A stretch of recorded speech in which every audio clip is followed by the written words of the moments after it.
Periodic properties study करून राहिलेलो आहोत, बरोबर आहे. तर आपण मेनली पिरियॉडिक प्रॉपर्टीजमध्ये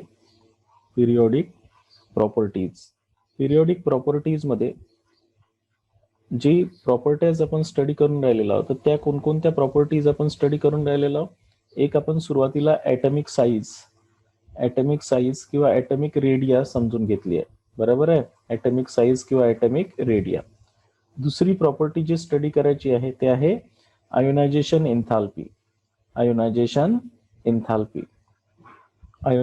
एन्थाल्पी ही प्रॉपर्टी आपण स्टडी करणार आहोत, ज्याला आपण IE असं डिनोट करत असतो, ionisation enthalpy. Third, electronegativity property study करायची आहे, इलेक्ट्रोनिगेटिव्हिटी प्रॉपर्टी स्टडी करायची आहे. फोर्थ, आपल्याला इलेक्ट्रॉन ॲफिनिटी प्रॉपर्टी स्टडी करायची आहे, म्हणजे इलेक्ट्रॉन सोबतचं त्यांचं अट्रॅक्शन. आणि फायनली व्हॅलन्सी कोणती स्टडी करायची आहे, व्हॅलन्सीलाच आपण काय म्हणत असतो, oxidation state. More conveniently it is express in the form of oxidation state. तर ह्या प्रॉपर्टी आपण स्टडी करून राहिलेलो आहोत. तर सुरुवातीला ॲटॉमिक साईज आणि ॲटॉमिक रेडिया आपण सुरुवातीला स्टडी केलेली आहे. ऑलरेडी याचं लेक्चर आपल्या चॅनलवर सुद्धा अपलोड केलेलं आहे. आता आपण याच मधला एक आयोनिक साईज हे स्टडी करणार आहोत. काय स्टडी करणार आहोत, आयोनिक साईज. आता एखादा आयन्स कसा बनत असते हे पहिल्यांदा सांगतो मी तुम्हाला. जसं आता हे एक न्यूट्रल ॲटम आहे, आपला न्यूट्रल ॲटम आहे, बघा लक्षात ठेवायचं आहे. हा मेटलही राहू शकतो किंवा नॉन मेटलही राहू शकतो. मेटल असेल तर तो लॉस ऑफ इलेक्ट्रॉन करल. काय करल, लॉस ऑफ इलेक्ट्रॉन्स. आणि म्हणून आपण म्हणतो की लॉस ऑफ इलेक्ट्रॉन जर केले एखाद्या मेटल ॲटमनं, एखाद्या न्यूट्रल ॲटमनं, तर तो कशामध्ये कन्वर्ट होणार आहे, कॅटायन्स मध्ये कन्वर्ट होणार आहे. कशामध्ये कन्वर्ट होणार आहे, कॅटायन्स मध्ये कन्वर्ट होणार आहे, म्हणजे पॉझिटिव्हली चार्ज आयन्स मध्ये कन्वर्ट होणार आहे. ठीक आहे. आणि एखाद्या न्यूट्रल ॲटमनं जर गेन ऑफ इलेक्ट्रॉन्स केले, काय केले, गेन ऑफ इलेक्ट्रॉन जर एखाद्या न्यूट्रल ॲटमनं केले तर तो निगेटिव्ह आयन्स मध्ये कन्वर्ट होणार आहे. कशामध्ये कन्वर्ट होणार आहे, निगेटिव्ह आयन्स, ज्याला आपण एनायन म्हणत असतो, that is negatively charge ions. त्याच्यामुळं हे जे न्यूट्रल ॲटम असते, या न्यूट्रल ॲटमची ॲटॉमिक साईज बघा लक्षात ठेवायचं आहे.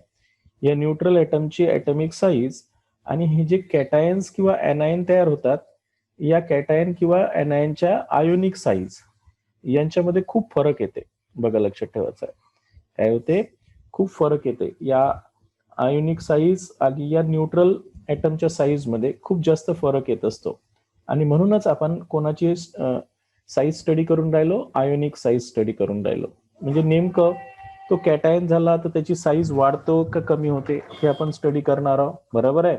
एनायन जर तयार झाला तर त्याची साईज वाढणार आहे का कमी होणार आहे हे स्टडी करणार आहोत. तर सुरुवातीला आपण कॅटायन्सची साईज स्टडी करणार आहोत. न्यूट्रल ॲटम पासून जेव्हा कॅटायन्स बनतो तर त्यांची साईज मध्ये काय फरक पडत असतो यावर पहिले फोकस करू आपण. बघा लक्षात ठेवा. आता आपण सर्वात माहिती आहे की जेव्हा एखादा न्यूट्रल ॲटम आहे, जसं इथे सोडियम ॲटम घेतला आपण, आणि या सोडियम ॲटमचं इलेक्ट्रॉनिक कॉन्फिगरेशनही माहिती आहे तुम्हाला, की सोडियम ॲटम जर घेतला आपण तर सोडियम ॲटम पाशी 11 काय आहेत, इलेक्ट्रॉन्स आहे आणि प्रोटॉन्स आहेत. त्याच्यामुळे नॅचरली यांचं इलेक्ट्रॉनिक कॉन्फिगरेशन 281 आहे की नाही. म्हणजे मी सोडियम जर घेतला आणि या सोडियमच्या न्यूक्लियसमध्ये 11 प्रोटॉन्स आहे. पहिल्या ऑर्बिटलमध्ये यांच्या 2 इलेक्ट्रॉन्स, दुसऱ्या ऑर्बिटलमध्ये 8 इलेक्ट्रॉन्स आणि थर्ड ऑर्बिटलमध्ये यांच्या 1 इलेक्ट्रॉन्स आहे. त्याच्यामुळे न्यूक्लियस पासून तर आउटर मोस्ट ऑर्बिटल मधलं अंतर अशा प्रकारे 186 पिकोमीटर आहे. 186 पिकोमीटर एवढं याचं अंतर येते, बरोबर आहे. आता यांचा जर आपण काय केला, एक शेवटचा इलेक्ट्रॉन्स हा लॉस केला आहे की नाही, लॉस ऑफ इलेक्ट्रॉन जर केला यांनी, तर हे कशात कन्वर्ट होईल, Na पॉझिटिव्ह आयन्स मध्ये कन्वर्ट होतील, प्लस 1 इलेक्ट्रॉन लॉस करल, आहे की नाही. आता ऍक्च्युअली जेव्हा आपण हे Na पॉझिटिव्ह तयार झाला तर याच्यापाशी प्रोटॉनची संख्या तर तेवढीच आहे, 11 प्रोटॉन्स आहे. इथे आपण 11 प्रोटॉन्स कोणाला ओढून राहिले, 11 इलेक्ट्रॉन्सला ओढून राहिले. ठीक आहे. आता इथे काय होते की एक इलेक्ट्रॉन त्यांनी काय केला, लॉस केला. त्याच्यामुळं नॅचरली 28, म्हणून आता शेवटचा इलेक्ट्रॉन्स एक तर खूप जवळ आला, आहे की नाही. आणि जवळ तर आलाच, ठीक आहे, पण 11 प्रोटॉन आता 10 इलेक्ट्रॉन्सला ओढणार आहे. तर नॅचरली 11 प्रोटॉन्स 10 इलेक्ट्रॉन्सला खूप क्लोजली ओढल आणि त्यांच्यामुळे यांची साईज बघा किती कमी झाली, 98 पिकोमीटर. बघा लक्षात ठेवायचं, खूप जास्त कमी झाली, ऑलमोस्ट हाफ झाल्यासारखी झाली आहे की नाही. आणि म्हणूनच आपण सांगतो की cation have always smaller size than that of their neutral atom. कॅटायनची साईज त्यांच्या न्यूट्रल ॲटमपेक्षा कधीही स्मॉलरच असते. बघा लक्षात ठेवायचं आहे. आणि म्हणून आपण सांगत असतो की पॉझिटिव्ह चार्ज आयन्स कसं तयार होत असते, when metal atom lose one or more electrons. Metal atom एक किंवा एकपेक्षा जास्त इलेक्ट्रॉन जर त्यांनी काय केले, लूज केले आहे की नाही, तर काय तयार होत असतात, मेटल कॅटायन्स तयार होत असतात. Positive charge ions smaller than the corresponding atom. हे जे पॉझिटिव्हली चार्ज आयन्स असतात हे कधीही त्यांच्या न्यूट्रल ॲटमपेक्षा म्हणजे करस्पॉन्डिंग ॲटमपेक्षा स्मॉलर साईज नसतात. त्याचं कारण असं आहे की तुमच्या लक्षात आलं असेल की या सोडियमचं एक्झाम्पल मी समजावून सांगितलंय की इलेक्ट्रॉन लॉस केल्यामुळं नंबर ऑफ इलेक्ट्रॉनची संख्या कमी होते आणि नंबर ऑफ इलेक्ट्रॉनची संख्या जर कमी झाली तर न्यूक्लियसवरचा जो इफेक्टिव्ह न्यूक्लिअर चार्ज आहे तो त्या इलेक्ट्रॉनला आपल्याकडे खूप जास्त ओढला जाईल आहे ना, आणि त्यामुळं त्यांची साईज खूप कमी होत असते. म्हणून cation have always smaller size than neutral corresponding neutral atom. जसं आता इथे दुसरं मॅग्नेशियम ॲटम घेतलाय आपण, तर या मॅग्नेशियम मध्येही तसंच आहे. मॅग्नेशियमचा ॲटॉमिक नंबर आहे 12, त्याच्यामुळे त्याच्या न्यूक्लियसमध्ये 12 काय आहेत, प्रोटॉन्स आहेत. आता जेव्हा आपण यांचं इलेक्ट्रॉनिक कॉन्फिगरेशन्स करतो तर पहिल्या ऑर्बिटलमध्ये 2 इलेक्ट्रॉन्स येतात, दुसऱ्या ऑर्बिटलमध्ये 8 इलेक्ट्रॉन्स येतात आणि तिसऱ्या ऑर्बिटलमध्ये 2 इलेक्ट्रॉन्स येतात. जेव्हा हा मॅग्नेशियम मेटल 282 असं इलेक्ट्रॉनिक कॉन्फिगरेशन आहे त्यांचं. आता जसंही हे एक इलेक्ट्रॉन काय करल, लॉस करल, 2 इलेक्ट्रॉन लॉस करल याच्या आउटर मोस्ट ऑर्बिट मधून, हा आहे की नाही, आणि डाय पॉझिटिव्ह आयन्स मध्ये कन्वर्ट झाला. तर झालं काय, या न्यूक्लियसमध्ये काही बदल नाही झाला. न्यूक्लियसमध्ये 12 प्रोटॉन्स आहेच, म्हणजे प्रोटॉनची संख्या यांच्यापाशी 12 आहे आणि सध्या हे न्यूट्रल असताना 12 इलेक्ट्रॉन्स आपल्याकडे ओढून राहिलेला आहे. त्यानंतर जेव्हा हा डाय पॉझिटिव्ह आयन्स मध्ये कन्वर्ट होईल त्यावेळेस काय होणार आहे की यांच्या आउटरमोस्ट ऑर्बिट मधले 2 इलेक्ट्रॉन्स काय होऊन जाईल, लॉस होऊन जाईल. त्याच्यामुळे आता नॅचरली किती प्रोटॉन्स किती इलेक्ट्रॉन्सला ओढतील हे लक्षात आलं पाहिजे. आता प्रोटॉनची संख्या आहे आपली 12 पण इलेक्ट्रॉनची संख्या झाली 10. आता 12 प्रोटॉन्स 10 इलेक्ट्रॉन्सला आपल्याकडे खूप टाइटली हेल्ड करतील आणि त्याच्यामुळं याची साईज खूप कमी होऊन जाईल. जसं तुमचा मॅग्नेशियम आयनची साईज दिलेली आहे 160 पिकोमीटर आणि मॅग्नेशियम डाय पॉझिटिव्ह आयनची साईज दिलेली आहे 72 पिकोमीटर. म्हणजे हा जो होता तो 160 पिकोमीटरचा होता न्यूट्रल जेव्हा होता तेव्हा ॲटम, आणि जेव्हा तो कॅटायन्स मध्ये कन्वर्ट झाला तेव्हा त्यांची साईज ऑलमोस्ट हाफ झाली आहे की नाही. ते कशामुळे झालेलं आहे, इफेक्टिव्ह न्यूक्लिअर चार्ज. या न्यूक्लियसवरचा जो चार्ज आहे जो 10 इलेक्ट्रॉनच्या अगेन्स्ट ऍक्ट होऊन राहिलेला आहे. म्हणजे हे पॉझिटिव्ह चार्ज 10 इलेक्ट्रॉन्सला आपल्याकडे ओढण्यासाठी जास्त सक्षम आहेत ऍज कम्पेअर टू 12 इलेक्ट्रॉन्स 12 प्रोटॉन्सला ओढण्याच्या याच्यापेक्षा. आणि त्याच्यामुळं इफेक्टिव्ह न्यूक्लिअर चार्ज वाढतो, म्हणजे नंबर ऑफ प्रोटॉनची संख्या वाढते आहे की नाही. आणि नंबर ऑफ प्रोटॉनची संख्या किंवा इफेक्टिव्ह न्यूक्लिअर चार्ज वाढल्यामुळे कॅटायन मध्ये त्यांची साईज काय होत असते, डिक्रीज होत असते. क्लिअर झालं. त्याहून एक आपण कन्क्लुजन काढणार आहोत, all cations is always smaller than that of their parent atom. प्रत्येक कॅटायन्स त्यांच्या पॅरेंट ॲटम पेक्षा कसा असतो, स्मॉलर असतो. समजलं, लक्षात आलं. आता याचं कारण आताच सांगितलं आपण की कारण असं आहे की इफेक्टिव्ह न्यूक्लिअर चार्ज वाढतो आहे की नाही, आणि पॅरेंट ॲटम पेक्षा कॅटायनची साईज छोटी असण्याचं कारण आपण सांगून राहिलेलं आहोत की इफेक्टिव्ह न्यूक्लिअर चार्ज इन्क्रीजेस. त्यांचा जो इफेक्टिव्ह न्यूक्लिअर चार्ज आहे तो इन्क्रीज होत असतो. And sometime the shell may also decreases. आता इथे 3 शेल आहेत, इथे काय झाल्या 3 शेल आहेत आणि इथे किती झाल्या 2 शेल आहेत. शेल सुद्धा कधी कधी डिक्रीज होत असते.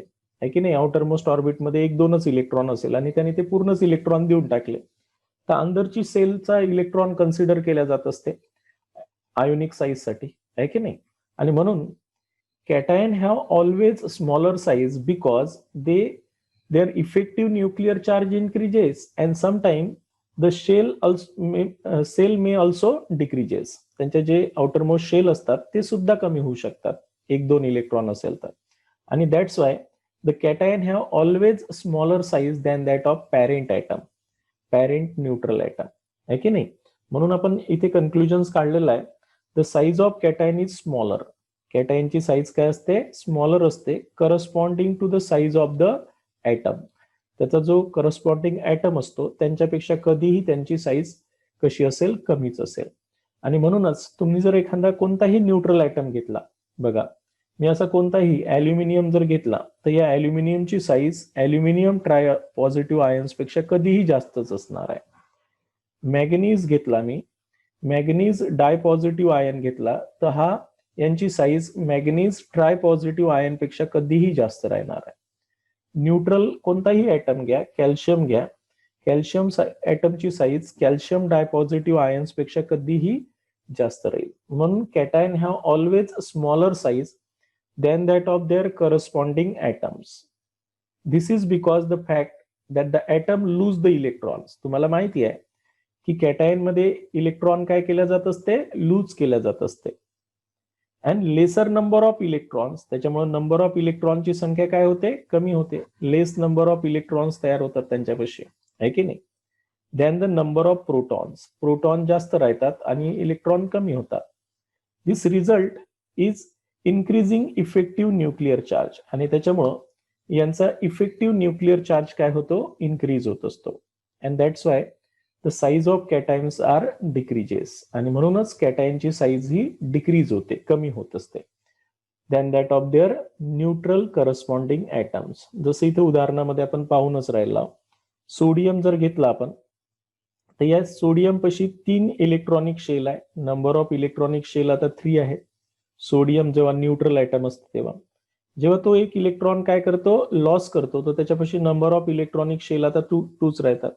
त्याच्यामुळे distance from centre of nucleus and outermost orbital electrons also decreases. त्याच्यामुळे कन्क्लुजन्स काढणार आहोत आपण. साईज ऑफ कॅटायन, जे साईज ऑफ कॅटायन असते इज इक्वल टू किती असते, 1 by amount of positive charge. Positive charge म्हणजेच effective nuclear charge, Z effective म्हणतो आपण त्याला, आहे की नाही.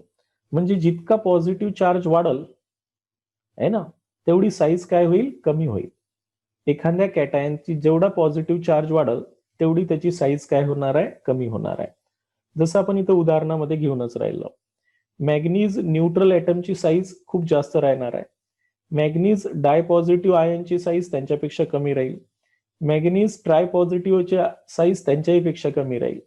अशा प्रकारे जसा जसा चार्ज वाढतो, amount of positive charge on the atom are increases, the size goes on decreases. Size काय होत जाईल, अशी डिक्रीज होत जाईल. बरोबर आहे की नाही. त्याचं कारणच आहे की effective nuclear charge goes on increases. काय होणार आहे, झेड इफेक्टिव्ह इन्क्रीज होणार आहे. आणि झेड इफेक्टिव्ह जर इन्क्रीज झाला तर naturally size goes on decreases. तसंच मी जर आता 2 कॅटायन्स मध्ये कंपॅरिझन सांगितलं, पीबी आणि पीबी टेट्रा पॉझिटिव्ह, तर तुम्ही बिंदास सांगसाल की ज्याच्यावरचा चार्ज वाढला त्याची साईज कमी होते, कारण नंबर ऑफ इलेक्ट्रॉन कमी झाले. प्रोटॉन तर जास्त आहे, जास्त प्रोटॉन नंबर ऑफ इलेक्ट्रॉन्स कमी असणाऱ्याला खूप जास्त आपल्याकडे ओढल त्याचा इफेक्टिव्ह न्यूक्लिअर चार्ज, आणि त्याच्यामुळे त्याची साईज ऑलरेडी डिक्रीज होणार आहे. तसंच मी तिसरं उदाहरण जर घेतलं, एन डायपॉझिटिव्ह आणि एन टेट्रा पॉझिटिव्ह, तर तुम्ही ऑलरेडी म्हणसाल की ज्याच्यावर कमी चार्ज आहे त्याची साईज जास्त, ज्याच्यावर जास्त पॉझिटिव्ह चार्ज आहे त्याची साईज कमी. अशा प्रकारे म्हणजे नेमकं आपल्याला कोणतंही उदाहरण दिलं तरी आपल्याला लक्षात आलं पाहिजे की सपोज एखादं एक्झाम्पल दिलं गेलं आणि म्हटलं गेलं की यामध्ये कोणाची साईज सर्वात जास्त मोठी आहे, कोणाची कमी आहे, त्यांना अरेंज करा. सपोज एक ॲल्युमिनियम आहे, एक ॲल्युमिनियम पॉझिटिव्ह आहे, ॲल्युमिनियम डायपॉझिटिव्ह आहे आणि ॲल्युमिनियम ट्रायपॉझिटिव्ह, अशी कंडिशन दिली. तर मी सांगितलंय की जसं जसं चार्ज वाढते तस तशी साईज काय होणार आहे, डिक्रीज होणार आहे. ॲल्युमिनियमची साईज सर्वात मोठी असेल, त्याच्यानंतर ॲल्युमिनियम पॉझिटिव्ह आयन्स, त्याच्यानंतर ॲल्युमिनियम डायपॉझिटिव्ह आयन्स, त्याच्यानंतर ॲल्युमिनियम ट्रायपॉझिटिव्ह आयन्स. जनरली आपण ॲल्युमिनियम आणि ॲल्युमिनियम ट्रायपॉझिटिव्हच कन्सिडर करतो, पण असं एक कंपॅरिझनली सांगून राहिलो मी तुम्हाला. क्लिअर आहे? म्हणजे मी कोणतंही उदाहरण दिलं, मी तुम्हाला म्हटलं की मॅग्नेशियम डायपॉझिटिव्ह आयन्स आणि मॅग्नेशियम ॲटम यांच्यामध्ये कोणाची साईज लार्जर असेल, तर तुम्ही सांगसाल magnesium atom have neutral atom have larger size than their cations, cation पेक्षा. इथपर्यंत सर्वांच्या लक्षात आलं? आता आपण एनायन वर फोकस करू. जर एखादा न्यूट्रल मॉलिक्यूल एनायन मध्ये कन्वर्ट होईल, तर आता न्यूट्रल मॉलिक्यूल एनायन मध्ये कसा कन्वर्ट होणार आहे, तर मी इथे न्यूट्रल मॉलिक्यूल घेतो, न्यूट्रल ॲटम एनायन मध्ये कसा कन्वर्ट होईल. न्यूट्रल ॲटम काय करणार आहे, गेन ऑफ इलेक्ट्रॉन्स करणार आहे, gain of electrons, one or more electron gain करल आणि गेन करून तो एनायन मध्ये कन्वर्ट होईल, म्हणजे निगेटिव्ह आयन्स मध्ये कन्वर्ट होईल. बरोबर आहे? निगेटिव्ह आयन्स मध्ये तो जर कन्वर्ट झाला तर this negative ions have larger size. बघा लक्षात ठेवायची, याची साईज काय होते, आता लार्जर होते. का होते ते तुम्हाला एका उदाहरणासहित एक्सप्लेन करतो. जसं आपण क्लोरीनचं एक्झाम्पल घेणार आहोत. बघा लक्षात ठेवायचं आहे. पहिल्यांदा तर लक्षात आलं पाहिजे की आपल्या पिरियॉडिक टेबलमध्ये जेवढेही नॉन मेटल आहेत, म्हणजे नॉन मेटल कुठं आहे तर बरं आपल्या पी ब्लॉक मध्ये आहे, पिरियॉडिक टेबलमध्ये. तर यांची टेंडन्सी असते की इलेक्ट्रॉन गेन करण्याची आणि एनायन मध्ये कन्वर्ट होण्याची, आहे की नाही. Negative charge ions form when an atom of non metals gain one or more electrons. जेव्हा ते एक किंवा एकपेक्षा जास्त इलेक्ट्रॉन गेन करतात तेव्हा नॉन मेटल हे एनायन मध्ये कन्वर्ट होतात. आणि negative charge ions have larger size than that of corresponding atom. Negative आयनची साईज ही काय असते, लार्जर असते than that of their corresponding neutral atom. त्यांच्या न्यूट्रल ॲटम पेक्षा ती लार्जर असते. आता हे तुम्हाला एक प्रूव्ह करून दाखवतो मी. असं का होते, तर इफेक्टिव्ह न्यूक्लिअर चार्ज डिक्रीज होणार आहे इथे. ते एक उदाहरण देतो. जसं क्लोरीनचं उदाहरण घेतलं आपण. क्लोरीनचा ॲटॉमिक नंबर सर्वांना माहिती आहे 17 आहे आणि त्याच्यामुळे 287 असं त्याचं इलेक्ट्रॉनिक कॉन्फिगरेशन आहे. जेव्हा क्लोरीनने एक इलेक्ट्रॉन्स काय केलाय, गेन केलाय, जेव्हा त्यांनी एक इलेक्ट्रॉन गेन केला तर हा क्लोरीन कशात कन्वर्ट होईल, क्लोरीन निगेटिव्ह मध्ये कन्वर्ट होईल, आहे की नाही. आता निगेटिव्ह मध्ये कन्वर्ट झाल्यामुळे आता 288 असं त्यांचं इलेक्ट्रॉनिक कॉन्फिगरेशन होईल. एक इलेक्ट्रॉन त्यांच्यामध्ये वाढल, आहे की नाही, गेन ऑफ इलेक्ट्रॉन्स केल्यामुळे. आता नॅचरली जेव्हा आपण यांचं न्यूक्लियस काढू तर या न्यूक्लियसवर 17 प्रोटॉन आहेत. 17 protons against 17 electrons in neutral atom. 287 है ना. 17 प्रोटॉन्स म्हणजे 17 पॉझिटिव्ह चार्ज, 17 निगेटिव्ह चार्ज इलेक्ट्रॉन्सला ओढून राहिलेले आहेत. बरोबर आहे की नाही. आता इथे काय झालं बघा, प्रोटॉन्स तर तेवढेच आहे 17 न्यूक्लियस मध्ये, पण इलेक्ट्रॉनची संख्या वाढल गेन केल्यामुळे, आहे की नाही. आता इलेक्ट्रॉनची संख्या 288 होईल. समजलं इथपर्यंत. आता इथे प्रोटॉन्स तर तुमचे किती आहे, 17 आहे. इलेक्ट्रॉन्स किती होईल, 18 इलेक्ट्रॉन्स होईल. आता 17 इलेक्ट्रॉन्स 18 इलेक्ट्रॉन्सला जास्त ओढल का 17 प्रोटॉन्स 18 इलेक्ट्रॉन्सला जास्त ओढल. नॅचरल उत्तर आहे 17 प्रोटॉन 17 इलेक्ट्रॉन्सला जास्त क्लोजली ओढल आणि त्यांच्यामुळे यांची साईज काय होणार आहे, डिक्रीज राहील, म्हणजे साईज स्मॉलर राहील न्यूट्रल ॲटमची, smaller than their anion. Anion मध्ये आता इलेक्ट्रॉन्स वाढल्यामुळे रिपल्शनही वाढते आणि रिपल्शन वाढल्यामुळे नॅचरली यांची साईज काय होणार आहे, इन्क्रीज होणार आहे. इफेक्ट करणारा न्यूक्लिअर चार्जही कमी झाला इलेक्ट्रॉन्स वाढल्यामुळे आणि इफेक्टिव्ह न्यूक्लिअर चार्ज जर कमी झाला तर साईज वाढतच असते, आहे की नाही. आणि म्हणून anion have always larger size. एनायनची साईज खूप जास्त वाढते, है ना, than that of their corresponding neutral atoms, त्यांच्या न्यूट्रल ॲटम पेक्षा. आणि म्हणून आपण म्हणत असतो size of anion is always larger. जी एनायनची साईज असते ते ऑलवेज लार्जर असते than that of their parent atoms, त्यांच्या पॅरेंट ॲटम पेक्षा. because during the formation of anions, effective nuclear charge decreases. Effect करणारा न्यूक्लिअर चार्ज काय होतो, डिक्रीज होत असतो एनायनच्या वेळेस, आणि that's why the size goes on increases, आणि म्हणून साईज काय होत असते, इन्क्रीज होत असते. क्लिअर झालं मी काय सांगितलंय ते? बघा, त्यानंतर आपण सांगणार आहोत की size of anions is greater than the corresponding atom. आपल्याला माहितीच आहे की नाही, कोणत्याही एनायनची साईज ही त्याच्या करस्पॉन्डिंग ॲटम पेक्षा जास्तच राहणार आहे. त्याचं कारण आहे because the number of electron present in an anion is greater. आता नंबर ऑफ इलेक्ट्रॉनची संख्या एनायन मध्ये काय होत असते, ग्रेटर होत असते दॅन नंबर ऑफ प्रोटॉन्स, प्रोटॉनच्या संख्येपेक्षा. ॲज अ रिझल्ट त्याच्यामुळे काय होणार आहे, डिक्रीजिंग इफेक्टिव्ह न्यूक्लिअर चार्ज, आणि इफेक्टिव्ह न्यूक्लिअर चार्ज जर कमी झाला the size of anions is greater than that of the neutral charge atoms. ठीक आहे, जसं एक एक्झाम्पल घेतलं आपण इथे, ऑक्सिजन ॲटम घेतला ज्याच्यावर 0 चार्ज आहे, याची साईज कमी असेल. याच्यापेक्षा एक ऑक्सिजन निगेटिव्ह घेतला तर त्याच्यावर त्याची साईज त्याच्यापेक्षाही जास्त होईल. ऑक्सिजन डायनिगेटिव्ह घेतला तर त्याची साईज त्याच्यापेक्षा इन्क्रीज होईल. आता आपण जेव्हा ग्रुपमध्ये यांचा ट्रेंड पाहतो, बघा लक्षात ठेवायचा, ग्रुपमध्ये कोणत्याही कॅटायनचा जर ट्रेंड्स पाहिला तर तुम्हाला तसंही माहिती आहे की ग्रुपमध्ये ॲटमची साईज काय होत असते, इन्क्रीज होत असते because of number of electronic shell goes on, number of electronic shell increases. तर आता ग्रुपमध्ये जर एकाच ग्रुपमध्ये आयन्स असतील, जसं लिथियम आयन्स आहे, सोडियम आयन आहे, पोटॅशियम आयन्स आहे, रुबिडियम आयन्स आहे आणि सीसीएम आयन्स आहे की नाही, तर यांच्यामध्ये तुम्ही जर पाहिलं तर top to bottom ionic size increases. Ionic size काय होते, इन्क्रीज होत असते. त्याचं कारण आहे number of electronic shell goes on increases.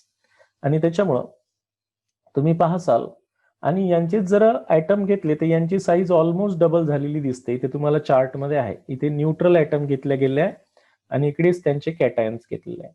असंच आपण ग्रुपमध्ये फ्लोरीनचा सुद्धा पाहिलेला आहे. फ्लोरीन एनायनच्या साईज खूप जास्त वाढल्या, इकडे दिसतात तुम्हाला, आणि जो न्यूट्रल ॲटम आहे त्यांच्या साईज तुमच्या छोट्या छोट्या आहेत. हे न्यूट्रल ॲटम्स आहे फ्लोरीन, क्लोरीन, ब्रोमीन, आयोडीन. आणि टॉप टू बॉटम जर आलो आपण तर एनायनची साईज काय होत असते, इन्क्रीज. ठीक आहे, अशा प्रकारे तुम्ही ऍक्च्युली जेव्हा मेटलसाठी विचार करतात तर मेटलमध्ये काय असते, मेटल कॅटायन्स बनवत असतात. काय बनवत असतात, कॅटायन्स बनवत असतात by loss of electrons, loss of electrons करून. And cations have always smaller size, cation have smaller size. कॅटायनची साईज काय असते, स्मॉलर साईज असते then that of their corresponding neutral atom. आता इथे आपण कॅटायन्स जेवढे काही मेटल्स आहे, फर्स्ट ए ग्रुपचे मेटल्स असेल, सेकंड ग्रुपचे मेटल्स असेल, तर तुम्ही इथे पहा त्यांच्या आयनच्या साईज काय होतात, डिक्रीज होत असतात. Cations have always smaller size, आहे की नाही. Top to bottom they are increases, पण त्यांच्या करस्पॉन्डिंग कॅटायन्स म्हणजे लिथियम पेक्षा, लिथियम कॅटायनची साईज कशी असणार आहे, छोटी असणार आहे. सोडियम पेक्षा सोडियम कॅटायनची साईज छोटी राहणार आहे. पोटॅशियम पेक्षा पोटॅशियम कॅटायनची साईज छोटी राहणार आहे. रुबिडियम पेक्षा रुबिडियम कॅटायनची साईज छोटी राहणार आहे. अशा प्रकारे क्लिअर आहे. आपण इथे व्हॅल्यू सुद्धा त्याच्या क्लिअर करून राहिलो. इथपर्यंत लक्षात आलं मी काय सांगितलंय. आता नेक्स्ट पॉइंट आहे आपल्या सिलेबसमध्ये, तो आहे आयसो इलेक्ट्रॉनिक स्पेसिस. आयसोचं मिनिंग काय होत असते हे सर्वांना पहिल्यांदा समजलं पाहिजे. What is mean by iso. आयसोचा अर्थ होत असते सेम, है ना, आणि इलेक्ट्रॉन, सेम इलेक्ट्रॉन असणाऱ्या स्पेसिसला आपण आयसो इलेक्ट्रॉनिक स्पेसिस म्हणतो. तर आता आयसो इलेक्ट्रॉनिक स्पेसिसची साईज कशी कन्सिडर करतो ते बघा. आता पहिल्यांदा आयसो इलेक्ट्रॉनिक स्पेसिसची डेफिनेशन्स करू आपण.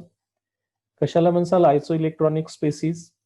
आयसो electronic ions or species, isoelectronic species किंवा आयन कोणाला म्हणत असतो, आर द न्यूट्रल ॲटम. ते न्यूट्रलही राहू शकतात, cation or anions with different element, अलग अलग एलिमेंटचे असतील. जसं इथे सोडियम आहे, मॅग्नेशियम आहे, ॲल्युमिनियम आहे. हे डिफरंट एलिमेंटचे आयन्स असू शकतात which have same number of electrons. Iso म्हटलं तर सेम आणि number of electrons, but they are differ in the nuclear charge. म्हणजे ते प्रोटॉनच्या संख्येनं डिफर असतात. आणि झेड इफेक्टिव्ह जर जास्त असेल ज्याचा, त्याची साईज कमी राहणार आहे. बरोबर आहे. बघा लक्षात ठेवायचं, size of isoelectronic species depend upon the nuclear charge. Greater the nuclear charge lesser the radii. जेवढा न्यूक्लियसवर चार्ज जास्त तेवढे जास्त तो इलेक्ट्रॉनला आपल्याकडे ओढल आणि तेवढी साईज त्याची कमी होणार आहे. जसं फॉर एक्झाम्पल आपण इथे सोडियम घेतलाय, सोडियम पॉझिटिव्ह घेतला, यांच्यामध्ये प्रोटॉनची संख्या किती आहे? 11 प्रोटॉन्स आहे. मॅग्नेशियम डायपॉझिटिव्ह घेतला, यांच्यामध्ये प्रोटॉनची संख्या 12 आहे. ॲल्युमिनियम ट्रायपॉझिटिव्ह घेतला, यांच्यामध्ये प्रोटॉनची संख्या 13 आहे. आता इलेक्ट्रॉनची संख्या चेंज झाली. जितके इलेक्ट्रॉन्स त्यांनी जेवढा पॉझिटिव्ह चार्ज आला तेवढे इलेक्ट्रॉन्स त्यांनी काय केले आहे? लॉस केले आहे. आता 11 मधून 1 प्रोटॉन्स यांनी 1 इलेक्ट्रॉन लॉस केला, त्याच्यामुळे 10 इलेक्ट्रॉन्स राहिले. इथे 2 इलेक्ट्रॉन्स लॉस केले 12 मधून, म्हणून यांच्यापाशी 10 इलेक्ट्रॉन्स राहिले. आणि यांच्यामधून 13 मधून 3 इलेक्ट्रॉन लॉस केले, म्हणजे 10 इलेक्ट्रॉन्स राहिले. म्हणून यांना आपण आयसो इलेक्ट्रॉनिक स्पेसिस म्हणतो. Isoelectronic spaces.